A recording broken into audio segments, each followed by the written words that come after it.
Hello YouTube, Damo_23 here and welcome back to another episode here on the YouTube channel. In today's video, we start Season 9 in charge of Wrexham and we're really going to look to assault this league table as I think we have a team that can go on to win the Premier League. With that being said, in this episode we're going to discuss a brand new stadium which I think is going to be absolutely amazing and pretty cool to see. We're also going to discuss a brand new signing we've already bought in and just discuss the squad a little bit before we get into the opening day against Nottingham Forest at home at the racecourse. The first place I am going to start though is give the episode a like, do subscribe to the YouTube channel. About 80% of you aren't subscribed to the channel and I do want to try and get the subs up to 450 by my birthday in August. I know it's at 436, I know that sounds pretty easy to do, but 80% of you don't sub. I've been in and around the 400 mark for 2 years, so let's get to 450 guys. With that also being said, we're going to start with the racecourse, and we love the racecourse. The racecourse is a beautiful, beautiful, beautiful place, right? If you go to the facilities and you go to the Wrexham at Colliers Park as the training ground, if you go to the racecourse here, 28,000 seater stadium after all our expansions, and they've been there for years. It's going. That is correct. It is going. We have officially opened this up in a browser. Officially have had a new stadium planned to be built by Ryan Reynolds, and it is an amazing stadium. 38,000 seater capacity, costing 118 million. We haven't done too much in terms of having to fund that because we've got money in the club, which is great. We're going to have undersoil heating, and it's expected to be completed in the next couple of years. Important for that as well, it's going to be in the city centre of Wrexham, and it's the Tommy Bamford Park. And I love that it's the Tommy Bamford Park because he is a club icon. That is correct. Tommy Bamford is a Wrexham legend. He was a Welsh professional footballer. He made over 200 caps in the Football League, and most notably, 200 caps for Wrexham, or 204 games for Wrexham, 175 goals, and is the club's all-time top leading goal scorer to this day. I do think Paul Mullen has a big shot of covering this in real life and overtaking it, but this is a guy that played for Man United, went to Wrexham, became a Wrexham legend. I love this. The Tommy Bamford Park. I can't wait to see what we do with Tommy Bamford. Now, that is not the only thing we're here for, but that is pretty cool. If you're excited for a new stadium, give it a like. It shows great progression. Now, I was sneakingly hoping they were going to name it after me because I'm now a club legend. I was like, give me the Elway Park. But I think that if it wasn't going to be the Joey Jones or the Gareth Davis or the Mickey Thomas or the Tommy Bamford, it would have been me because I think I'm a bigger icon than Aaron Griffiths, but is what it is. Could have been Arthur, for goodness sake. It would have been pretty funny to see Arthur. With that as well, we have got to talk about the squad. Okay, now anyone that is of a 4-star level, like Oliveira, is now deemed a leading Premier League player. Have a look at our team in our best 11 right now. You got Dominguez, who is a leading goalkeeper if I played him in sweeper keeper. You got a back four, when fit, of Robertson. Oliveira's grown into a monster, and I'm going to discuss him in a second, but he's looked amazing. Parsons, when fit, he's coming back from the ACL. We probably won't make the start of the season, but that's fine. And Destiny Doggy. You got a world-class defensive midfield in Koulibaly, who is world-class because he's actually 5-star, but I play him in the halfback role because I think it's better than the anchor role. And then you've got Junior, who's pretty damn borderline. Herman, who's still developing and is world-class or leading. And then you look at the team and you go, you clearly need a midfielder and you clearly need a winger. And that is correct. You might be thinking, that's 4-for-3, not 4-2-3-1. I did say at the end of yesterday's episode when we got, a couple of days episode when we got knocked out by Southampton in the FA Cup semi-final, that I was going to play 4-3-3. Look at this run of form. Look at this run of form in the 4-3-3. 1-3-1, 1-1-0 against Spurs, 1-4-1 against Leeds, 4-0 against Villa, 3-0 against Stoke, 3-1 against Norwich. But those are the sort of games that we need to be winning. We're only going to get better learning it, and I think it's a system that suits us very well. If you look at the squad and you look at the bench, and we'll discuss a player that has come in, Davies plays a role very well in the middle, and he can play it elsewhere. Matteo Caputo is developing, but he can play as an attacking midfielder or an advanced playmaker and attack in the midfield. I love that. We've got a very, very good squad. We've got good wingers on the backup. You got Doak, Nirukunda, Mahmoud. So the 4-3 suits. Oliveira wanted a new deal, had to sign him because he's a leading Premier League, and he wants us to sign a central midfielder. He wanted us to sign a central midfielder as part of his promise. Doesn't look like it's there anymore, but that's because we've signed someone and we've spent big money. As you can see, we spent out a record signing, 82 mil on Desiree Due. And Desiree Due looks amazing. We brought him in from Rennes, where he has been playing his trade in the last 3 seasons, playing over a 7 in Ligue 1. If you have a look at him as an advanced playmaker on attack in this 4-3-3, have a look at him. 16 dribbling, 17 first touch, 16 passing, 16 technique, 17 vision, 16 off the ball, 17 flair, 15 determination, 15 composure, and then the physicality of 15 acceleration, 18 agility, 15 balance, 15 fitness, and 15 pace. He is well-rounded, elite, and I think coming from Ligue 1 and playing in the Premier League, you do occasionally get a little bit of growth because it's a higher level of match experience. He's going to slot straight in to this attacking midfield role right there alongside Mariba. And then all of a sudden, James McAtee probably should get into the team here. And we have accepted a big bid for Gert, which we did get on a free. He's not my type of defender, by the way. If I was going to play him, I'd play him at the back. But we've already got Cunnington, who's borderline leading in passing and Oliveira. And we've obviously got Lorenzi, who's pretty good as well. It makes sense to sell the guy we picked up for free. Could play him as the backup here, but we've got George Davis, who's a wonder kid Welsh guy. I'm not going to play him over him. Could put him at right back as a backup right back. He's not playing over Robinson. And this is someone that wants to be here. So we've actually accepted a big old bid of 65 mil plus future fee for from Man City. So it's 44 mil up front, plus 21 mil over the next 6 months times 2. So by the end of the season, we would have been guaranteed their 65 mil. And if he plays 20 games for City, which I think at his level he will, we get another 18.75 mil for 84 mil guaranteed. So I think we could get all 84 mil in a season, which is pretty good. He's still wanted by a few clubs who are hoping that maybe Man United come in for a big bid or Barcelona, etc. But I just wanted to come in and recap that. So in short, brand new stadium. Bamford Park's going to be fantastic. We've switched 4-3 because it did look good towards the end of the season. I think it's going to help us win the league. We have a world-class squad now because everyone has now grown into their potential and all are basically leading. We have arguably the best back four and best 6 in the league as a unit. We've signed a big midfielder to complete Oliveira's contract challenge, but more importantly, to improve us. And now, if you have a look at that, our first, we've got 1, 2, 3, 4, 5, 6, 7, 8. We've got 9 of our starting 11 are of a leading Premier League nature. I think it's time we go and win the league. And I see these guys for Forest, and hopefully we go pump them on the opening day. Here we are. Opening day, season number 9 of the Wrexham save, and we have got Forest on the opening day. Obviously, we are in a good spot maybe to win the league, and we're going to go through and recap a few things here quickly as well. Obviously, these guys who in the last part, new stadium, etc. It's probably been about a week since I filmed that. In all transparency, I've been playing poker full time. I've played something like over 100 and something hours this month, and a lot of that over the last couple of weeks. So if you want to check that out, Damo_23 on Twitch. I have committed to a full month of getting uploads here in Jan. We've basically got it done, which is great. Don't expect that to continue in February because I do have some things on.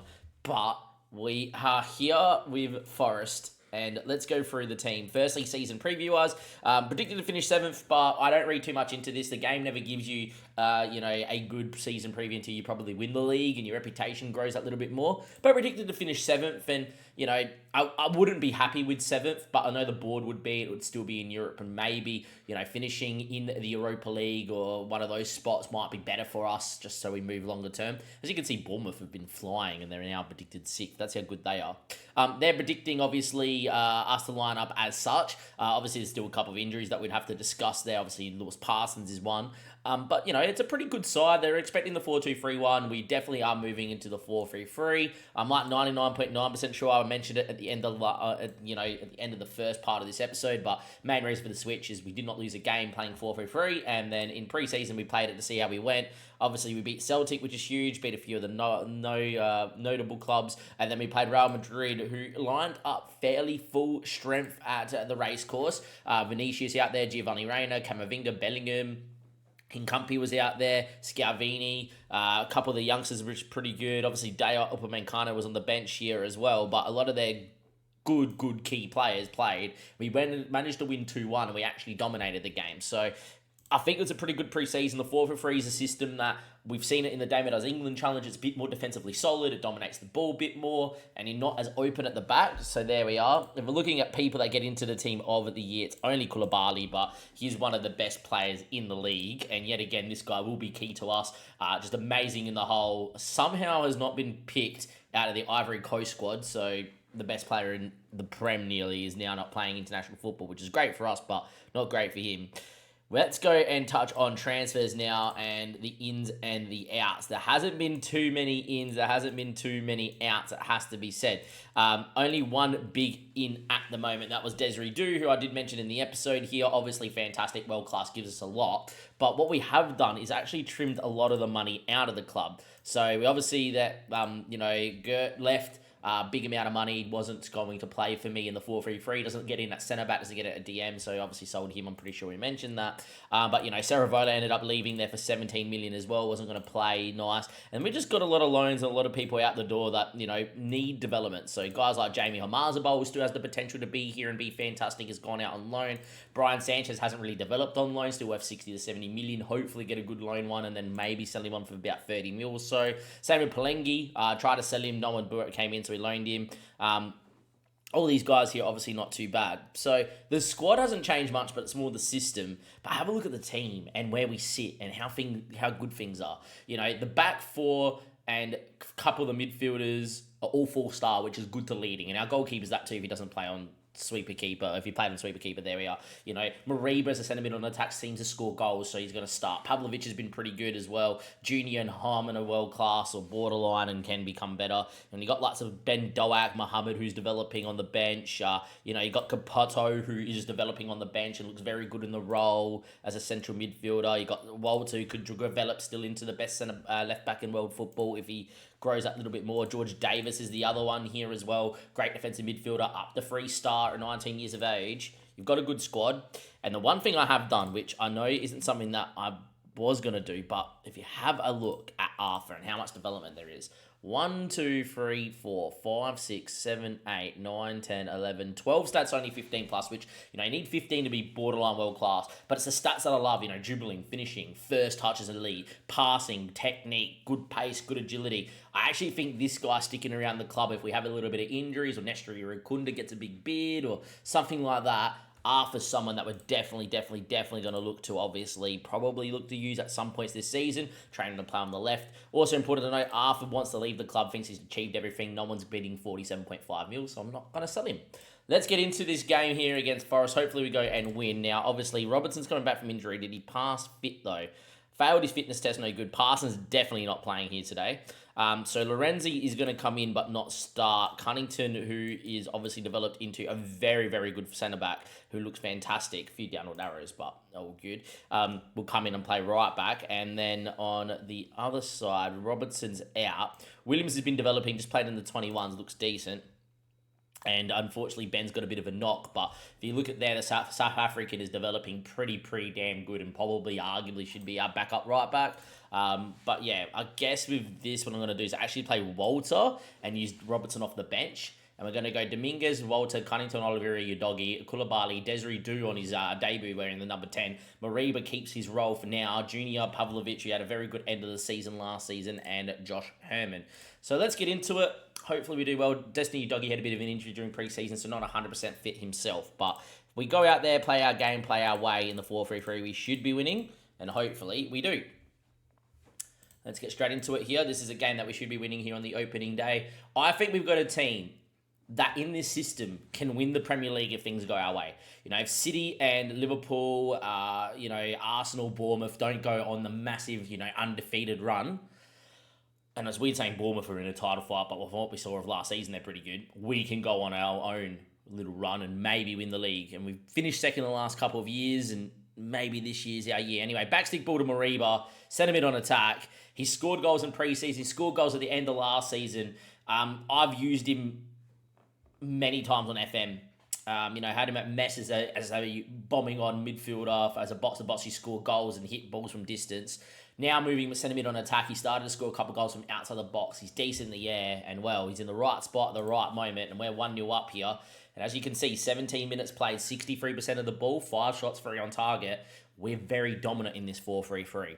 Ball in, cleared away, but only as far as Noah Ida. And Junior, who's keeping Ben Doak out the side, which, if you're getting Ben Doak off the bench, you're pretty damn happy with the ball. Mariba again in the great area.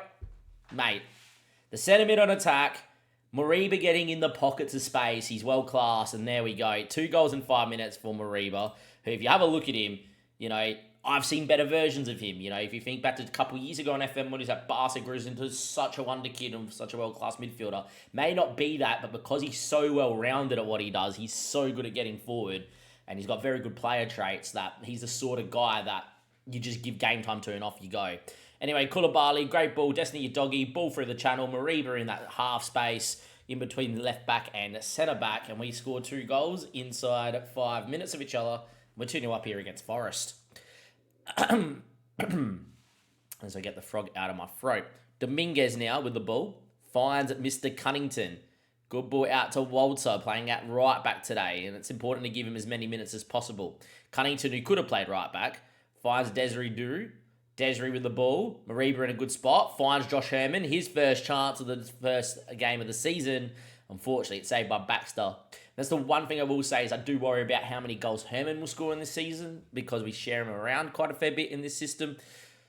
But he's still world class, and I'm still going to keep him, obviously, and never sell him. Anyway, Mariba with the ball back stick, and it's headed away by Beattie. It's going to be another corner here.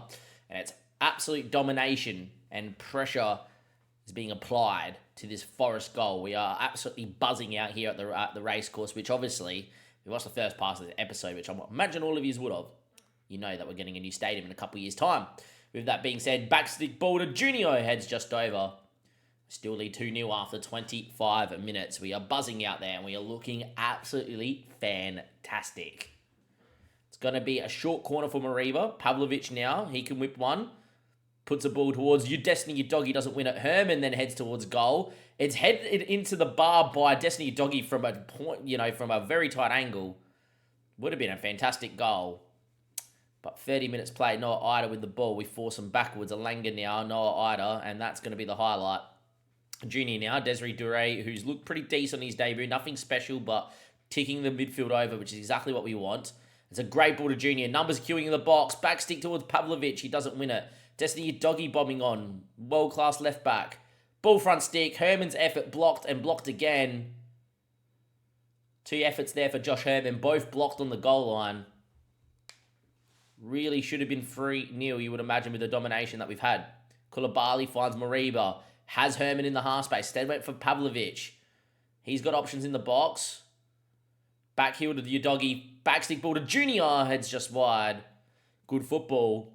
But still only 2-0. And a goal for Forest would change this game. If you have a look at the XG, 65% possession. 3.52 XG expected goals. 18 shots, 7. Underperforming here in this first half. But what a dominant first half it's been.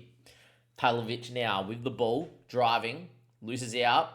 Mbake, a former player of ours, we sold him for big money, if you remember when we were in the championship. And in the end, we'll win that back from the clearance. Desiree Dure on his debut. Loses it to Ida. A goal here for Forest against the run of play would be interesting. And they win the ball back in an advanced area, but have gone backwards. But Beattie can turn and play a ball. He finds Noah Ida. Big moments. Flag's gone up straight away, which makes me think it's offside. But this is the issue that we had last season, the 4-2-3-1. Dominate a game like this, don't put the game away, concede. Luckily for us, it's offside. Desiree Due on his debut has been pickpocketed. Has to probably get used to the speed of the league. Noah Ida just didn't time his own. It is Noah, isn't it? I'm pretty sure it is. 20 shots, 8 on target. I'm very happy with the half. Just need to put the ball in the back of the net, please, boys. And hopefully in this second half, we get an early goal, make it 3-0. We can really think about calming this game down. Anyway, Maria with the ball. Finds Desiree Due. Good touch into Walter. Very good touch. Junior now. Has got Desiree inside. Junior ignores him. Now he goes to the byline. Backstick ball. Josh Herman heads over the bar. Once he wins the header in the 6-yard box, he's got to score. That's a big chance missed. We're missing too many chances now. Ball goes long towards Herman, who wins the knockdown, but Desiree doesn't get around him close enough. From what I've seen, Desiree's probably going to come off here. He's not had a good game. Alunga's in here. Wow, here we go. Against the runner play, cut back. It's a goal. It's Adamida. I'm saying his name wrong the whole game. And just like that, against the runner play, it's Wrexham 2, Forest 1. And this is not good enough. This is not good enough right now. We have 4.3 XG, and we are only 2-1 up. This is definitely not good enough. Pavlovic finds Desiree. He's probably going to find himself coming off here shortly. Koulibaly, Oliveira, Walter from right back. Koulibaly, ball to Pavlovic, cuts it, Herman, misses again. Point blank range, tap in for Herman, and he misses. Oh my word, we're going to get FM, don't we? We're going to get FM. Everyone can feel that we're going to get FM now, don't you? Mariba, great touch. Does Josh want to finish one? Mariba goes for goal. That's massively wide, not even worthy of a highlight. 63 minutes played. Josh Herman's had a stinker. Mohamed's coming on. Desiree I've not been happy with. We're going to get Matteo Caputo in, who can play the role fairly well.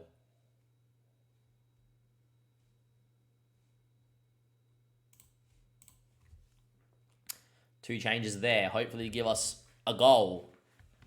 You know, we've dominated the game so much. Josh Herman, so poor for a world-class striker. Has this in him, but he misses too many chances. Anyway, Caputo dropping in. First thing Caputo does is run at people, which Desiree did not. But it was his debut. Caputo loses out. Alunga, they could go on the break here. Well done, Koulibaly. World class from Koulibaly. Mohamed's offside. We finally finish a chance after going 2-0 up fairly quickly. And apparently no one outside of Mariba knows how to score a goal in this team. And that's very fucking annoying.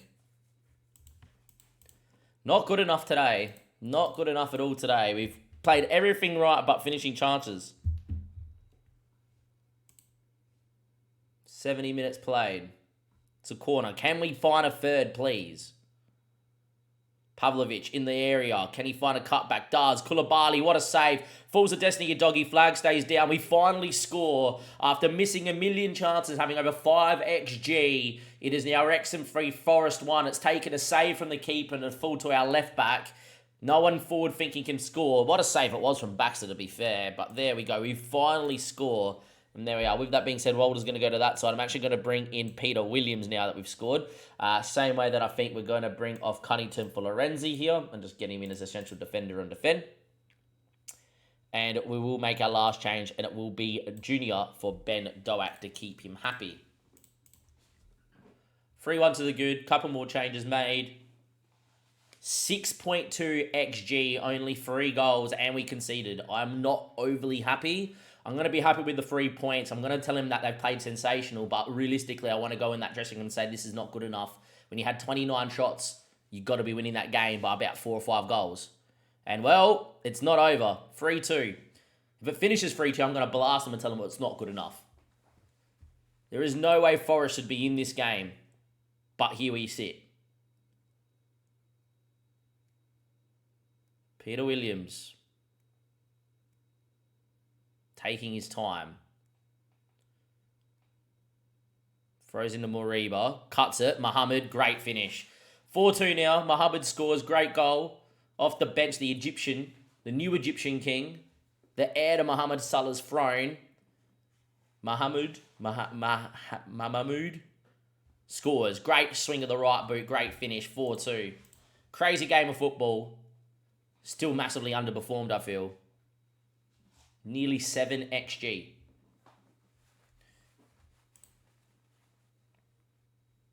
See, I don't want to say that we weren't good enough here. Going to tell him I'm very happy with the result. Look, it was comprehensive. You blow him away. On paper, I have to say that because you had 6-point-something XG. You had a million chances.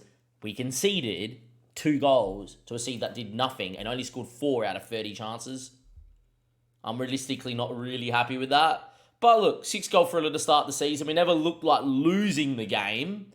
However, way too nervy. When you dominate like that, you have to put teams away if we're going to win the league. Mercifully, we won. But there we go. With that being said, I'll see you guys next time. Thank you very much for checking out the episode. Give it a like and subscribe to the YouTube channel. And I'll see you guys for another episode where we're probably looking at the the league phase for the Champions League, and obviously a big game in the league, maybe to couple with that as well.